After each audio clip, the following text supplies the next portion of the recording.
Welcome to my channel. Please subscribe to let me upload to you more unique videos. This whole episode about how expert detective bring this criminal to justice, let us go. Colonel Russell Williams arrived at the Ottawa Police Headquarters at 3 p.m. and reported for his scheduled interview. He was introduced to Detective Sergeant Jim Smith, a 40-something, slightly bookish, unassuming officer in a dark suit and tie.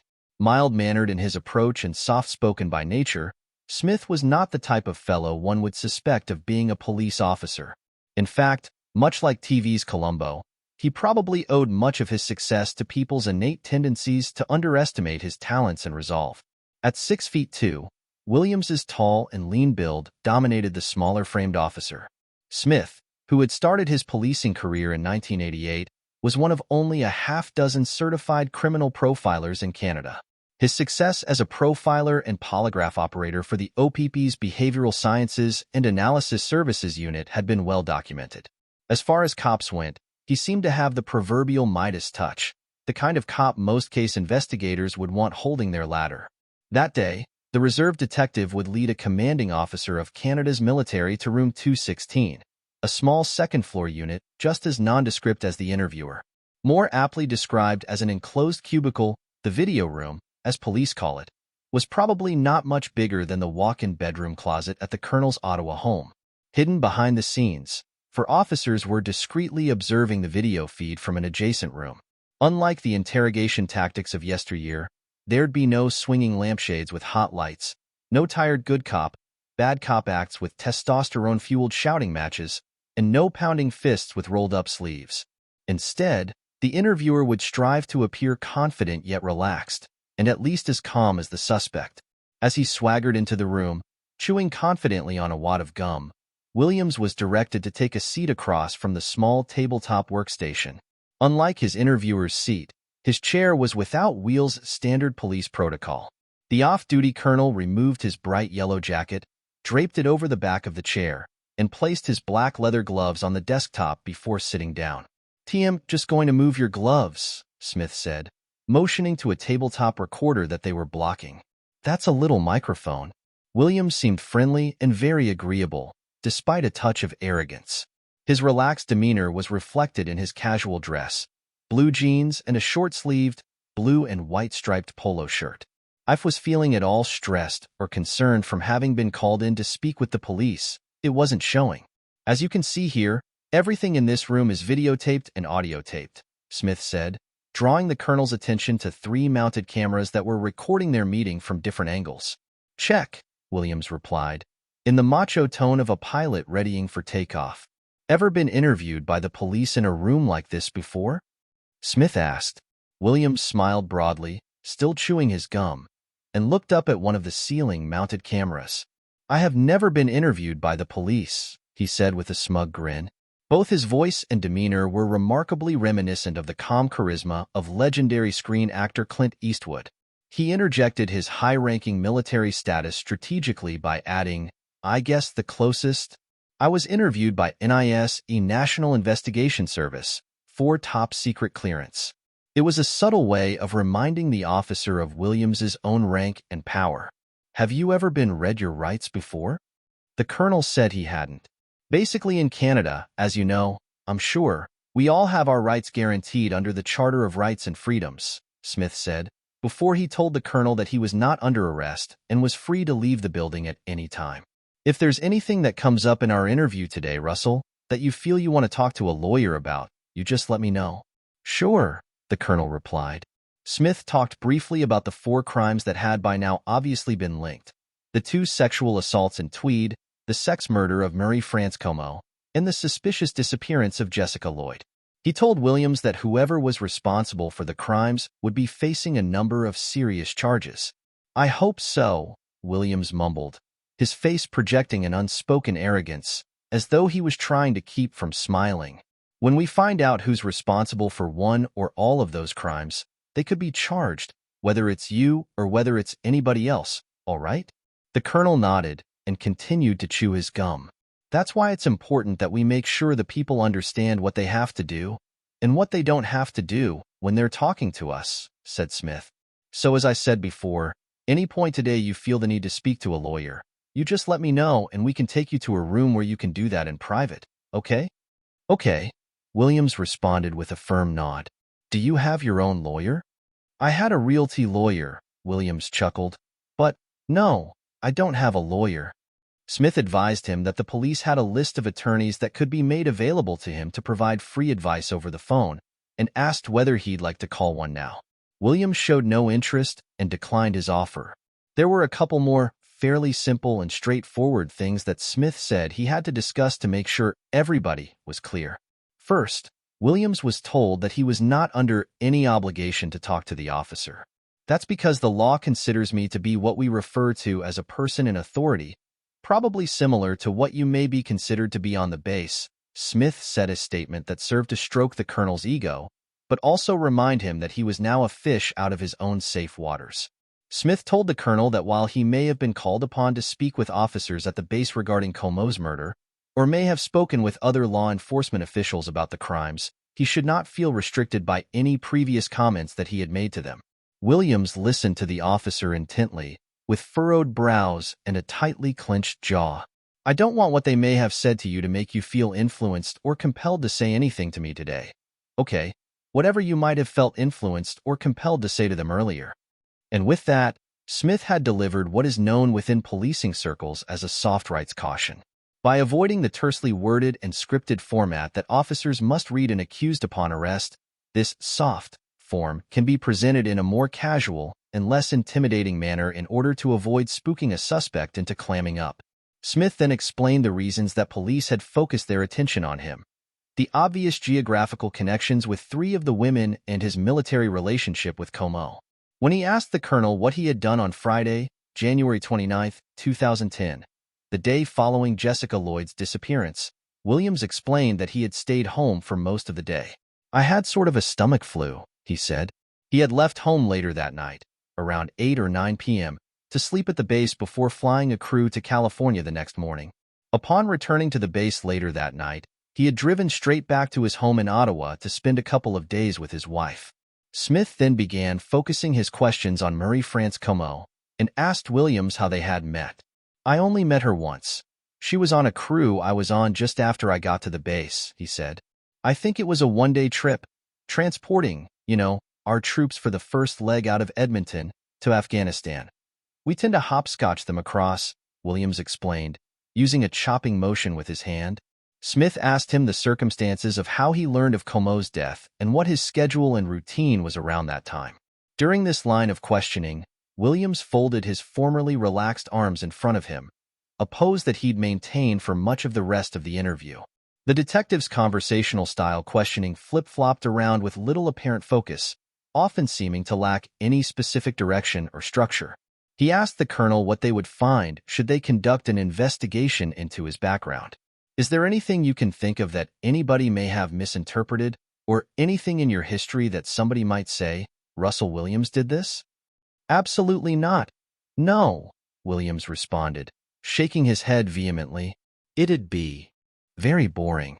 Smith chuckled and changed the subject again, asking the colonel whether he ever watched the television show CSI, as he segued into a discussion about DNA evidence and modern advances in forensic testing procedures.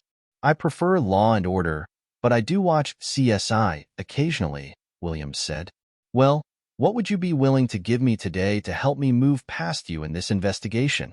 He asked. Williams looked bemused. What do you need? Well, do you want to supply things like fingerprints, blood samples, that?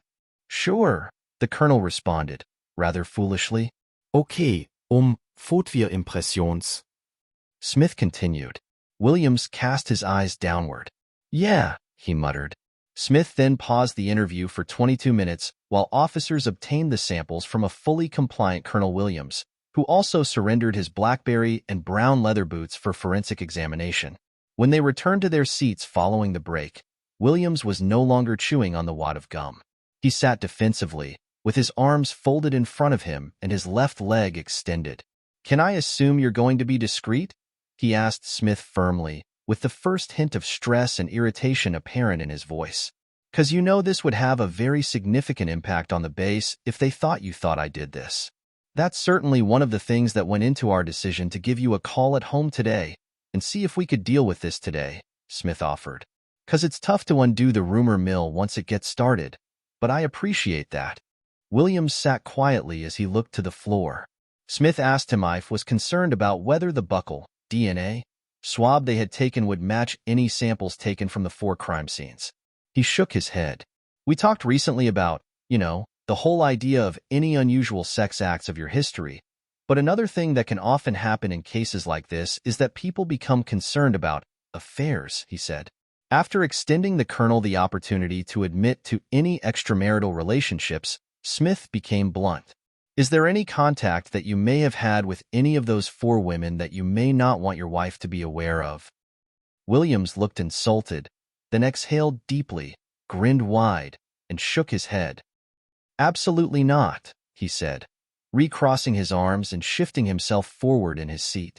The detective explained how DNA profiling had advanced so much that only a tiny sample was now required to determine a match. Essentially, it has become more and more precise to the point where, when you and I walked in this room earlier today, we could have sat down, talked for 30 seconds, walked out. CSI officer could have come in 3, 4 days from now, did some swabs here, and he would have found your DNA and my DNA, and probably a lot of other people's DNA. Smith continued, as we talk, a little bit of saliva comes out of our mouths. Yeah, no, I understand, Williams interrupted. That contains our DNA, our blood, or our skin cells contain our DNA. He offered Williams another chance to explain how or why his DNA could have gotten inside any of the victims' homes. Had he been there at any time? The officer asked. No, Williams insisted, shaking his head slightly, his arms still folded tightly in front of his chest. The conversation soon took another dramatic shift. What kind of tires do you have on your Pathfinder? Smith asked. Suddenly, the unshakable colonel looked very uncomfortable. He shifted in his seat, leaned his head forward, pursed his lips, and rubbed the back of his neck. I think, they're Toyo? The detective asked if he remembered the model, but Williams said he didn't. Okay, I'll read this off to you. See if it rings a bell. You ever heard of, does Toyo Open Country H/TS? That sounds right, Williams reluctantly admitted, then struggled to make the revelation seem less damning. Our dealership here in Ottawa says they're very popular for the Pathfinder, so... Smith abruptly changed the topic again and began discussing swipe access cards that were used on the base. He challenged the colonel as to why he did not use his swipe card on Tuesday, November 24, 2009, the day following Comeau's murder, despite the fact that it was used every other day that week at the base. Williams politely reminded the detective that he had already told him that he had been attending a high-level aircraft acquisition meeting in Ottawa that day and did not return to his duties at the base until Wednesday. Do you remember where in Ottawa you were? Yeah, I was in Gatineau, as I said, meeting about the C-17. Okay, now if that is the day you had a meeting in Ottawa, do you remember being at the base on the Monday the 23rd and swiping your card in and out? Do you remember what you would have done that evening to go to Ottawa for that meeting? Like, would it be, A broad grin stretched across Williams's face as he leaned forward, unfolded his arms, and put his hands on his knees. He looked at the floor dismissively, as though growing increasingly annoyed with repeating answers to questions that he had already answered. I drove to Ottawa in the morning, he said as he sat up and folded his arms again. After eliciting more details about the colonel's day-long trip to Ottawa and the dinner that he shared with his wife before returning to Tweed that evening, the detective hastily returned to the topic of tires. Smith referenced the field near Jessica's house where the colonel had been stopped at the roadside check and asked, Has there been a time in the recent 1 or 2 weeks that your vehicle has left that road for any reason whatsoever? No, Williams said, still sitting with his arms folded in front. I want you to rack your brain here. This is important. Yeah, Williams responded. So is there anything you can remember doing that, would cause you to drive off the road at that section of the roadway? No. That's the early part of the highway, and I'm just heading out. It's about 30 minutes from there, no, probably 20 from there to my home. The detective's relaxed posture and gentle hand gestures deceptively concealed the fact that he was about to drop a bomb on the colonel's head. Okay, Would it surprise you to know that when the CSI officers were looking around her property that they identified a set of tires along the north tree line? Williams leaned his head forward and furrowed his brows, paying close attention as the detective slowly revealed his hidden cards. They examined those tire tracks, and they have contacts in the tire business, obviously.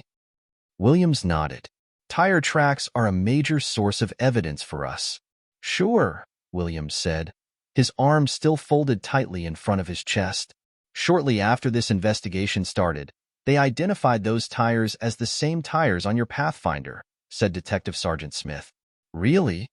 The pitch of Williams's voice rose as the words stretched from his lips. A forced frown displayed his apparent disbelief.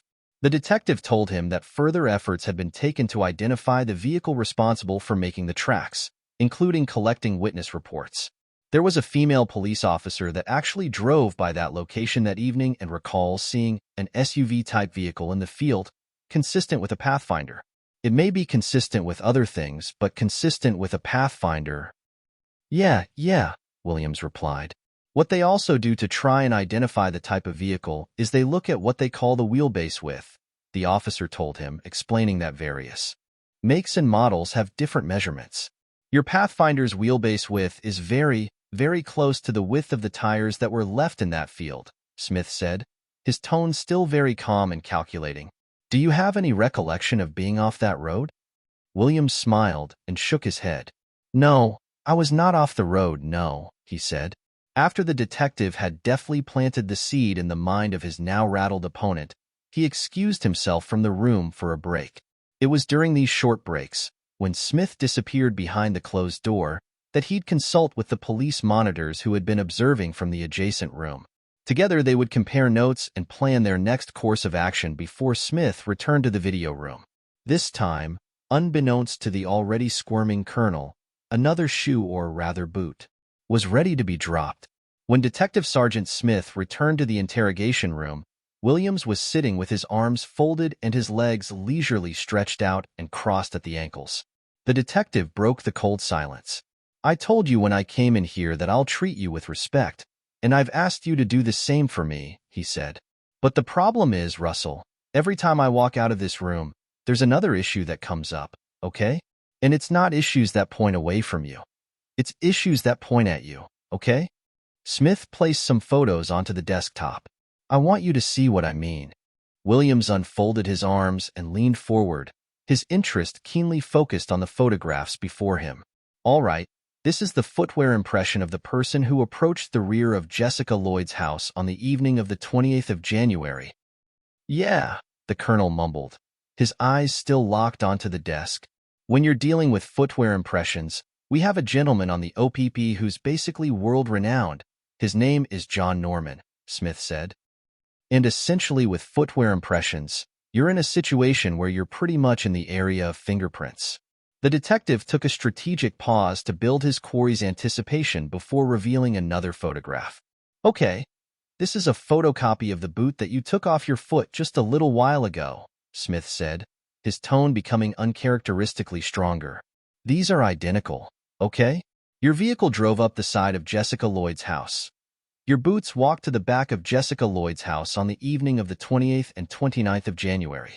The colonel sat forward in his seat, still leaning over the photos, appearing to examine them studiously.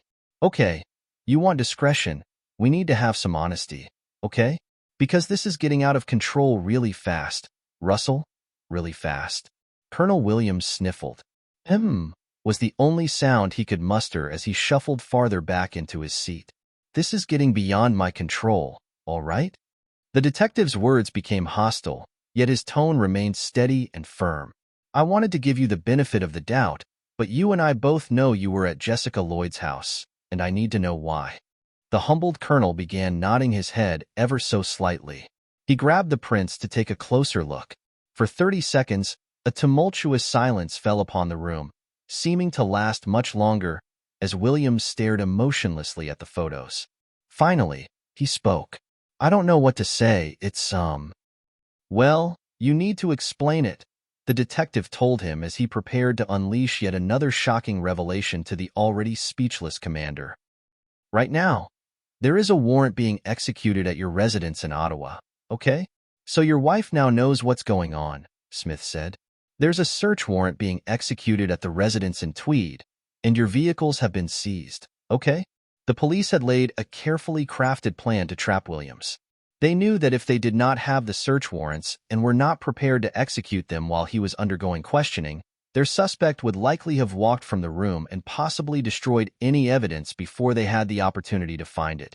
But by keeping an ace up his sleeve, Smith knew that his quarry would be stuck on the hot seat. And he was right. Williams sat with his head bowed forward, his hands on his knees. He no longer looked the part of the confident, self-assured, gum-smacking military officer who had entered the room 3 hours earlier. You and I both know they're going to find evidence that links you to these situations, okay? The tone of the formerly mild-mannered detective's voice grew noticeably more combative as the colonel's bowed head began to nod very subtly, perhaps unconsciously, in response. You and I both know that the unknown offender male DNA on Marie France's body is going to be matched to you, quite possibly before the evening's over. The detective's words fought gallantly for the women who no longer had a voice. But sensing that relinquishing control would be a difficult step for the career military man who had been trained to remain tough and withstand intense interrogation tactics by enemy forces, he offered the colonel a concession. Your opportunity to take some control here is quickly expiring. Williams mumbled his agreement, his slouched head still nodding. As the detective told him that investigators were applying for a warrant to search his office at the military base, Williams sat upright inside, his earlier confidence clearly diminished. He felt cornered, and his fight-or-flight responses were in obvious conflict with each other. "Ann Russell." Smith waited 20 seconds for a response, but the colonel was lost in thought and didn't hear him. "Russell," he repeated. The colonel looked up. Listen to me for a second, okay?" the detective demanded. "When that evidence comes in and that DNA matches, when that phone rings and somebody knocks on this door, your credibility is gone, okay?" Smith leaned forward and looked down at his cowering adversary, whose mind was clearly swirling as he assessed his options. Recognizing that the colonel was in a vulnerable state and close to breaking, Smith continued to push. "I know you're an intelligent person, and you probably don't need to hear this explanation," the detective said, stroking the colonel's ego to win his favor. "But I also know your mind's racing right now, okay? 'Cause I've sat across from a lot of people in your position over the years." Williams showed no emotion as his inner debate continued. He stared blankly ahead with his arms folded defensively as the officer's words fell upon deaf ears. "What are we going to do, Russell? You know there's only one option." The word caught his attention. "What's the option?" the colonel replied, anxious to develop his strategy. "Well, I don't think you want the cold-blooded psychopath option. I might be wrong, 'cause I've met guys who actually kind of enjoyed the notoriety, got off on having that label, Paul Bernardo being one of them. I don't see that in you, but maybe I'm wrong." Smith had chosen to use logic as his primary weapon of choice against the colonel's cognitive military mind, but was now targeting something else he held in high regard: his personal and professional reputation. His wife, family, and the armed forces were poised to become collateral damage on his personal battlefield. The proud military man would be certain to want to save face, contain the damage, and minimize the impact. "Russell," the officer prodded. "What are we going to do?" The colonel raised his head, rubbed his neck, and looked his interrogator straight in the eyes. "Call me Russ, please." His congenial tone finally indicated a readiness to move forward. Smith had not only managed to establish a rapport with the commander of the country's largest military base, but in a very short time had also earned his respect and admiration. "Okay, what are we going to do, Russ?" Williams sniffed and held his open hand against the side of his bowed face, resting his chin on the heel of his palm. As he sensed an imminent confession, the detective shuffled his chair closer and purposefully mirrored the colonel's pose.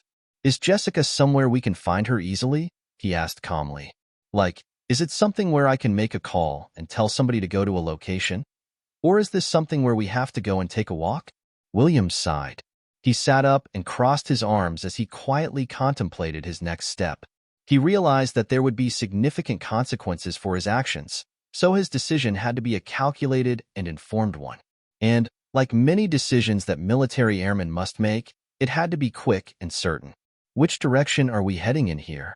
Smith prompted. Close to a minute of stark silence passed as Williams sat stock still. Russ, maybe this would help. Can you tell me what the issue is you're struggling with? There was no response. What's the use of you struggling now? After another long pause, Williams sighed. As he sat quietly with his head slumped forward, holding his face in his hand, his body language spoke clearly. It's hard to believe this is happening, the colonel said, exhaling deeply as he sat up and folded his arms. Why is it hard to believe? Williams leaned forward and ran his tongue along his teeth. It's just hard to believe. Despite being on the verge of a confession, the detective inexplicably veered off course, beginning yet another line of questioning. He asked the colonel about an order that had allegedly been given at the base advising subordinates that they did not have to speak to the police and to seek legal counsel before they did so. Williams vehemently denied being aware of such an order and became defensive at the suggestion that it had been given by someone under his command. During this exchange, the colonel's words became more assertive, his mind clearly focused, and his body language much more confident. No, absolutely not, he fired back, shaking his head in denial when the detective insisted that the order had gone out to all base personnel. Inciting such an argument was a dangerous move for the detective, who risked losing the ground that he had earlier gained.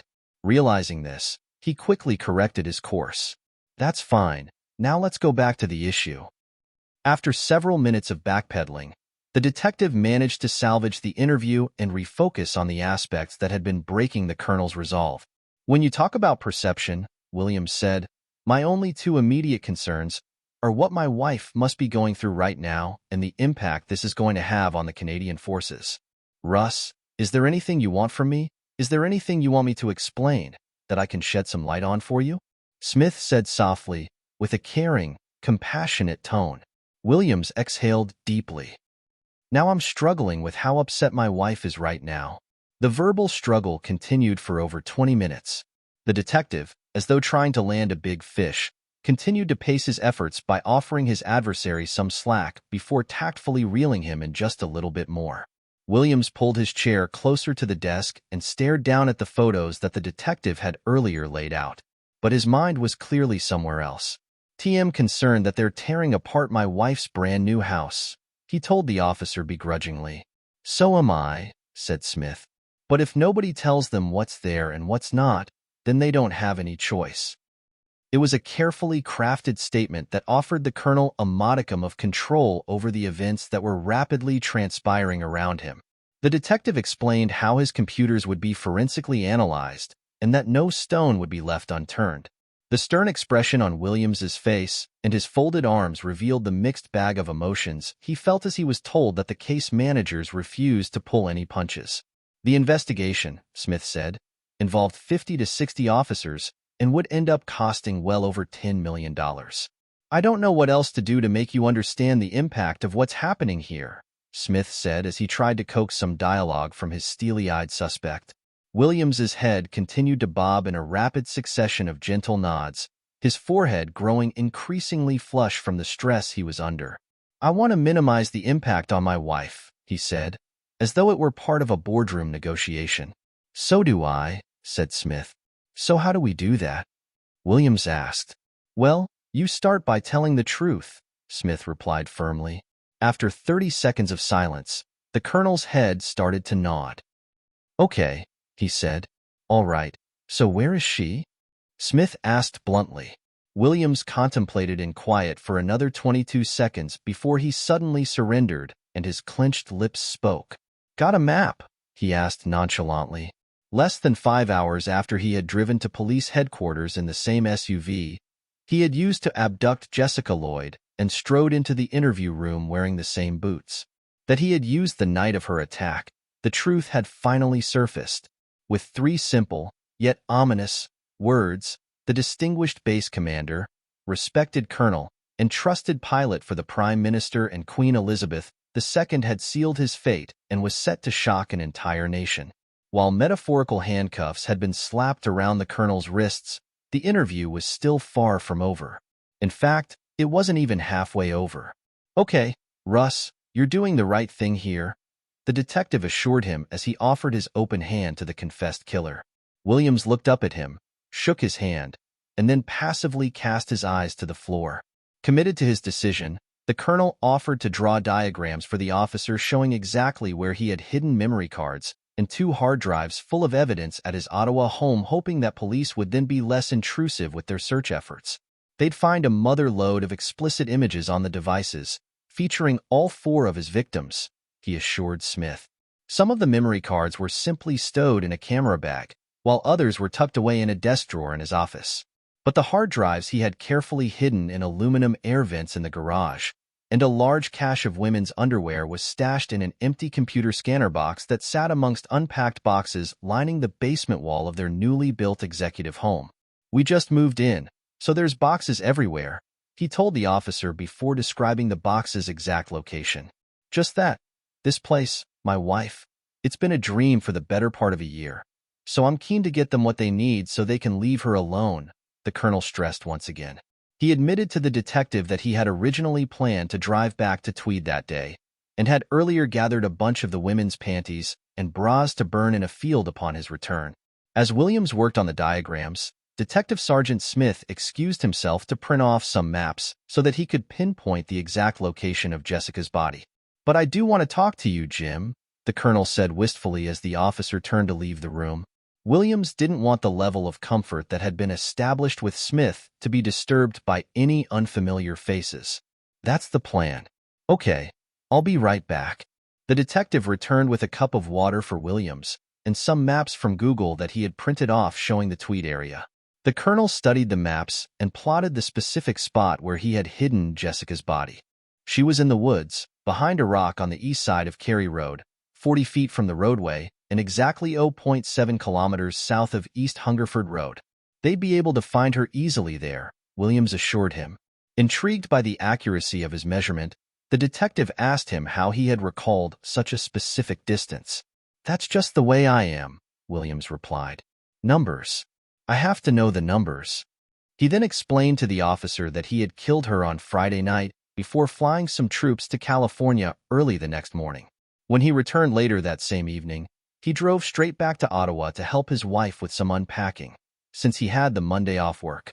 On Tuesday evening, Williams returned to his Tweed cottage after visiting with a military unit earlier in the day and promptly disposed of Jessica's body sometime between midnight and 1 a.m. He smiled and chuckled as he told the officer how he then drove back home, vacuumed his carpets, and wiped the tiled floors clean. It would then be only 2 days before he'd be stopped and questioned by police at the fateful roadside canvas. Jessica's body, meanwhile, had remained lying in the woods for close to a week, her bleeding head wrapped in towels, amongst scavenging coyotes, brush wolves, and foxes.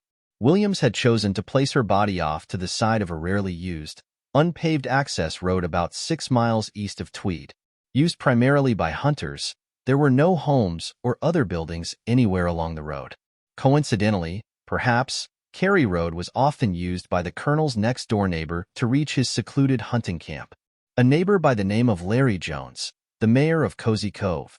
Smith then elicited more details of the 4 attacks, despite fumbling over the names of the 2 sexual assault victims and having to be reminded by their attacker. He then stumbled over the pronunciation of their names and forgot the order in which the crimes occurred. But he plugged along relentlessly, without losing his footing. Williams spoke frankly and matter-of-factly, showing no emotion as he described how he had planned and carried out the rapes and murders. The graphic details were disclosed as though he were describing scenes from a grisly movie. Wisely, Smith was careful not to overreact to the horrors he heard. He concealed his true feelings by relaxing the pitch and tone of his voice while maintaining his calm and easygoing demeanor. At times, Williams became agitated when Smith would circle between the attacks and end up repeating the same questions several times. His efforts to keep the conversation alive sometimes seemed strained and contrived.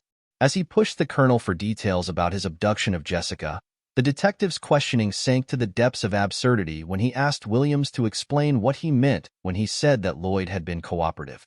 Cooperative can mean a number of different things. Was she excited about leaving with you?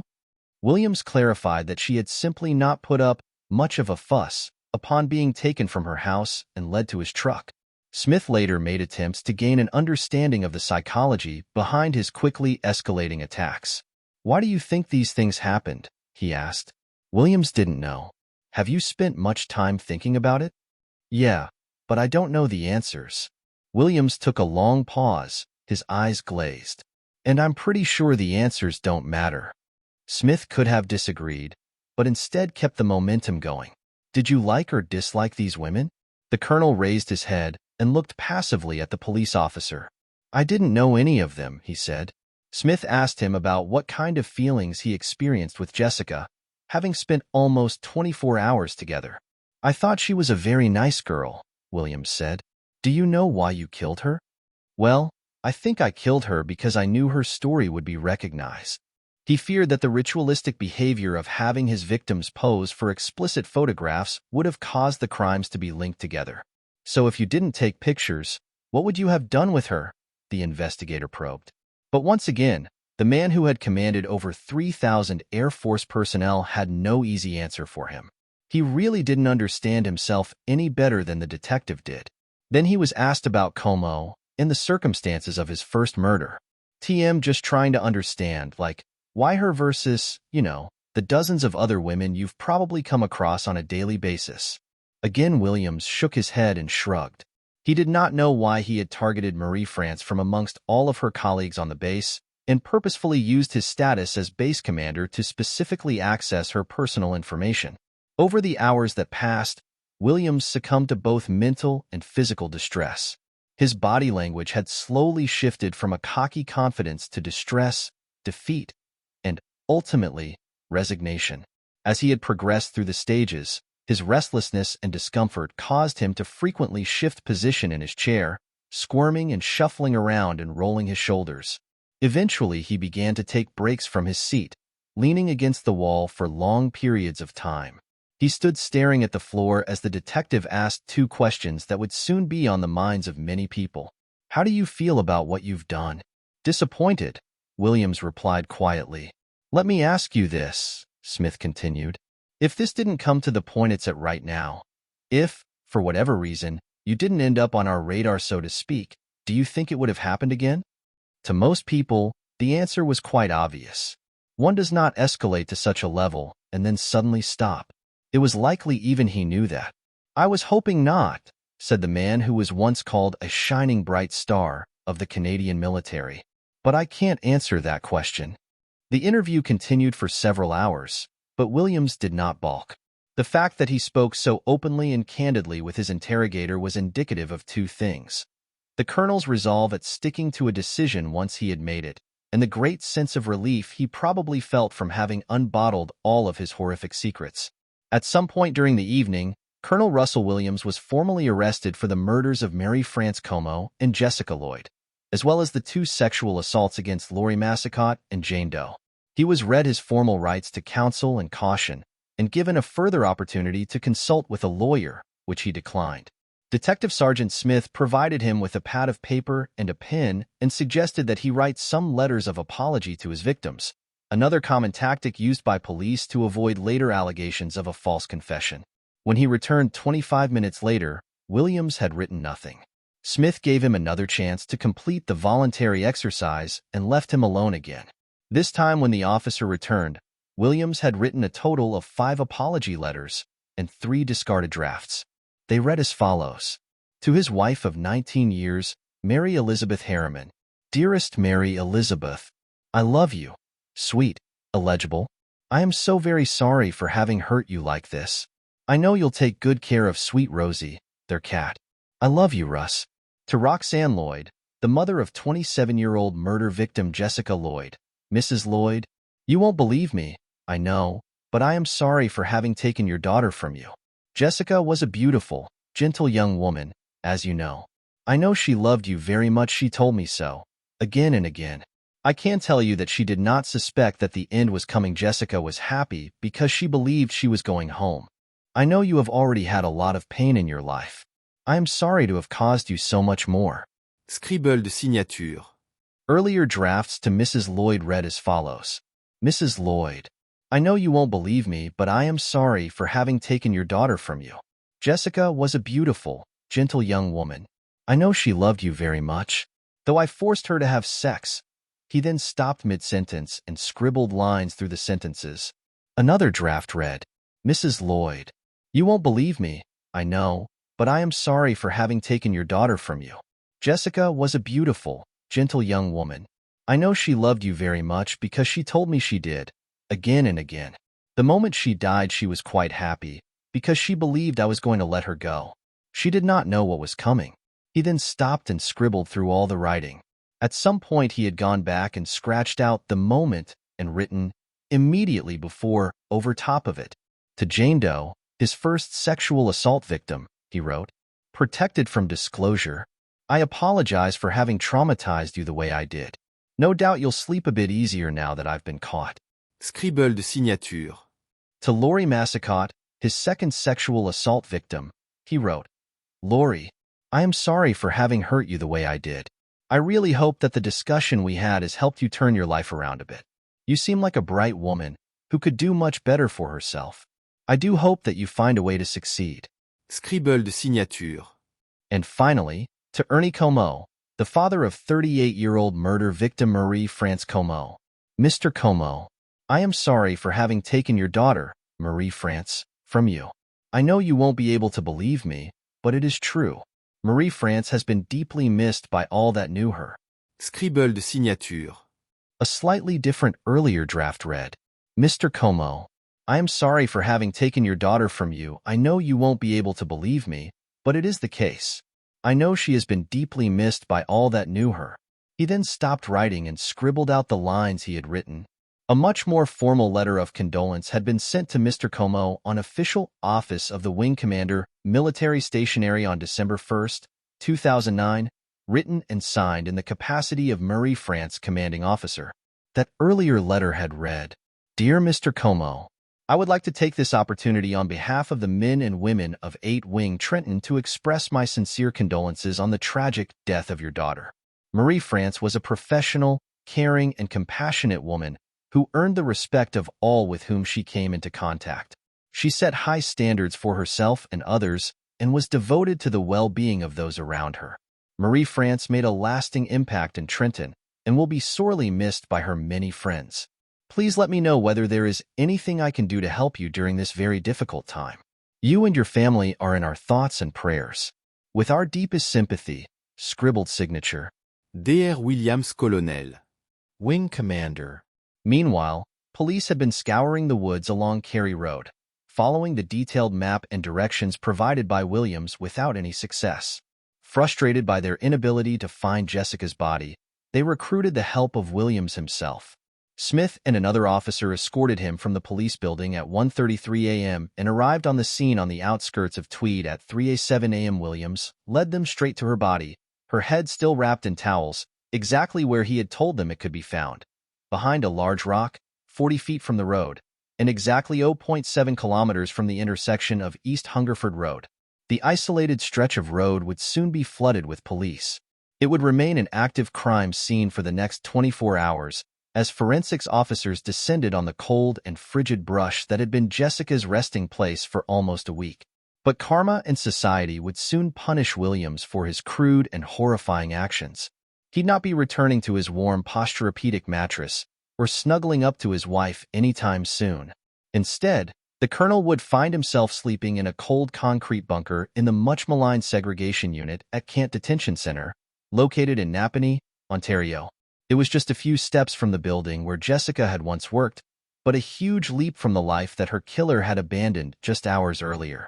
Williams had thought that he could outsmart us all, but he was wrong. And now, just like his 4 bound and helpless victims, there was nothing the Air Force colonel could do to escape his fate. His hands were tied,